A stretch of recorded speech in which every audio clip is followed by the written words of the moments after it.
एक बहू ऐसी भी। ये लो मम्मी 3,000 आपके पास रखो। नई बहू ऑफिस जाते समय अपने सास को बोली और सास की आंखें भर आईं। अरे इतने सारे पैसे मुझे क्या करना है मम्मी, दिन भर कितनी चीजों के लिए पैसे लगते हैं। मैं 1 महीने से देख रही हूँ, सब्जी वाला फ्रूट वाला कभी काम वाली ज्यादा पैसे मांगती हैं, और आपकी किटी भी तो होती है। रहने दो मम्मी। अरे तुम्हारे ससुर जी का पेंशन आता है ना, वो थे तब उनसे मांगती थी, अब बिना मांगे सरकार हर महीने दे देती है। सास हंसकर बोली, मम्मी आप अपने किटी ग्रुप के साथ पिक्चर भेल पार्टी कोई नाटक ऐसे प्रोग्राम करा करो, अपनी जिंदगी जियो। इन्होंने बताया है कि आपने कितनी मुश्किल से इस घर को संभाला है।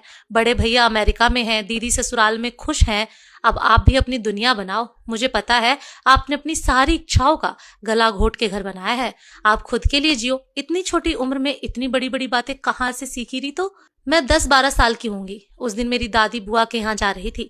मम्मी ने जल्दी से 600 रुपए निकाल के उनके हाथ पर रखे और बोली वहां बच्चों को बाहर ले जाना, नानी की तरफ से कुछ खिलाना पिलाना, खिलौने लेकर देना। दादी मम्मी के गले में पड़कर रोने लग गई।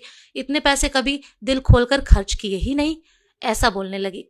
तब से मम्मी और दादी गहरी सहेलियां बन गई थीं।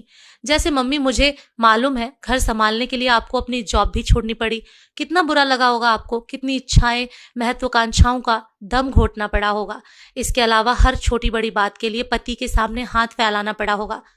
तब पति भी एहसान जताकर पैसे दिया करते थे। आपकी पेंशन रहने दो मम्मी, मुझे कभी जरूरत रहेगी तो मैं आपसे मांगूंगी।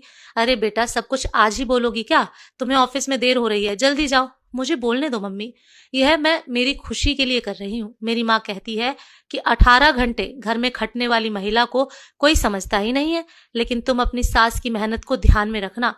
प्यार बोओगी तो प्यार ही पैदा होगा। सास ने भरे हुए मन से प्यार भरे दिल से बहू के गाल थपथपाए, आंखों से ओझल ना हो तब तक दरवाजे में खड़ी देखती रही। बहू आने पर मैं और घर की 4 दीवारी में बंद के रह जाऊंगी, ऐसे सोचा था, पर तूने तो दरवाजा खोलकर मुझे बाहर का आसमान दिखा दिया। दोस्तों आपको ये छोटी सी कहानी कैसी लगी कमेंट करके जरूर बताएं। पेज को फॉलो जरूर करें। धन्यवाद।